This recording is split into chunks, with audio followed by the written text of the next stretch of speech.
সংগ্ৰামটো চবেই কৈছে, কিন্তু সংগ্ৰামৰ যিটো উদ্দেশ্য চবৰো বেলেগ বেলেগ, চবৰো ধাৰা বেলেগ বেলেগ।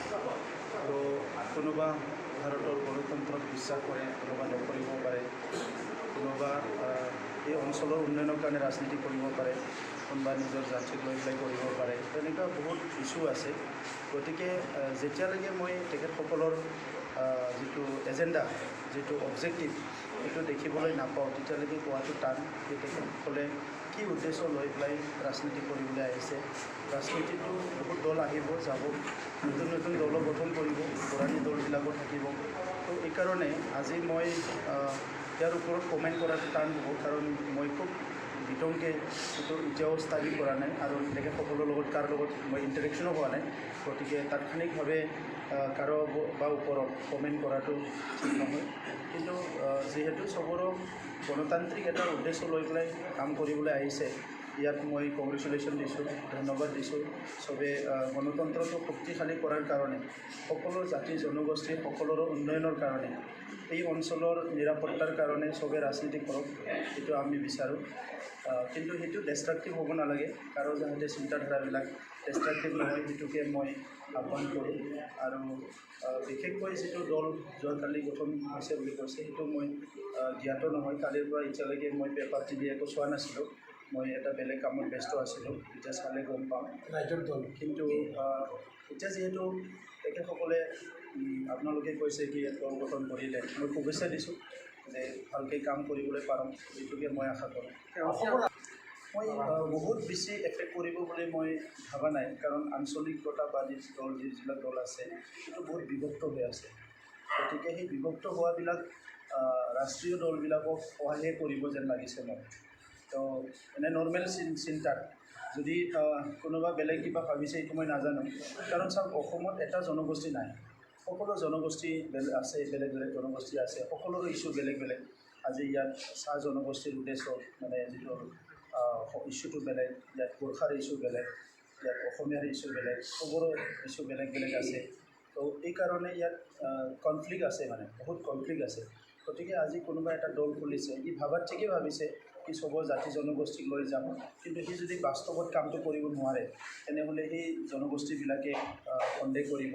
আৰু আজিও আমিও ষ্ট্ৰাগল কৰি আছোঁ। এই যোৱা 17 বছৰত BPF-এ বিভিন্ন জাতি জনগোষ্ঠীক যেনেকৈ ন্যায্যতা দিব লাগিছিলে, মৰ্যাদা দিব লাগিছিলে, সেইটো নিদিয়াৰ কাৰণে এতিয়া বিভিন্ন জনগোষ্ঠীৰ এটা ক্ষোভ হৈছে, আৰু সেইটো আমি এতিয়া চবেই ইয়াত অনুভৱ কৰিছোঁ। গতিকে নতুন দল খোলাত একো প্ৰব্লেম নাই, দিব পাৰে, কিন্তু এই নীতিবিলাক এটা ইনক্লুচিভ পলিটিক্সটো কেনেকৈ কৰিব, হোৱাৰ কাৰণে ডাঙৰ চেলেঞ্জ। নাই, যদি ক্ষতি কৰিব বিচাৰিছে আপোনাৰ প্ৰশ্নৰ উত্তৰটো কৈছোঁ মই, যদি ৰাষ্ট্ৰীয়তাবাদী দলবিলাকক ক্ষতি কৰিব বিচাৰিছে, তেনেহ'লে আঞ্চলিকতাবাদীবিলাক এক হ'ব লাগিব। আৰু যদি উদ্দেশ্যটো কিবা বেলেগ আছে, হিডেন এজেণ্ডা, তেতিয়াতো মই ক'ব নোৱাৰিম। পিছিৰ পৰা বিটিআৰ হ'ল, এই ক্ষেত্ৰত যদি আৰু নতুনকৈ এই যিটো অধিৱেশন বাহাল আছে, আৰু মই ভাবোঁ বাহাল থাকিব, কাৰণ নিৰ্বাচনটো অলৰেডি ডিক্লেয়াৰ কৰিছিলে, আৰু 40টাৰ পৰা 60টা যিটো সমষ্টি হ'ব, ইয়াৰ এটা দীৰ্ঘদিনীয়া প্ৰক্ৰিয়া হ'ব। আৰু অলৰেডি গগনৰ যিটো শাসন, সেইটো 6 মাহ হৈ গ'ল।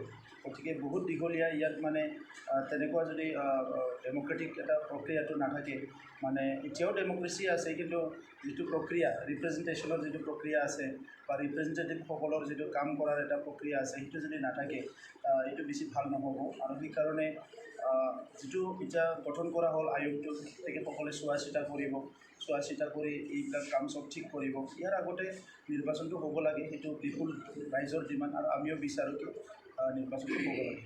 BTC চাওক, এতিয়া এটা চুক্তি হৈছে, চুক্তিটো ৰূপায়ণ হৈছে, তাত আপুনি যদি কাৰোবাৰ বেছি লাভ হ'ব, লছ হ'ব বুলি শংকিত হয়, এইটোতো ঠিক নহয়। চুক্তিটো ৰূপায়ণ হ'ব লাগে। আজি অসম চুক্তি নোহোৱা, ৰূপায়ণ নোহোৱাৰ কাৰণে কিমান আন্দোলন হৈ আছে।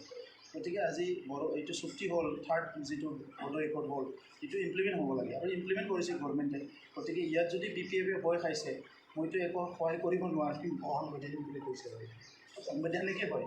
ভাৰত চৰকাৰে কেনেকৈ অসাংবিধানিক কাম কৰিব, য'ত ভাৰত চৰকাৰ, অসম চৰকাৰ আছে, আৰু গভৰ্ণৰে কনষ্টিটিউশ্যনটো চায়ে কাম কৰিছে। সেইকাৰণে গভৰ্ণৰক কনষ্টিটিউশ্যনেল হেড বুলি কোৱা হয়।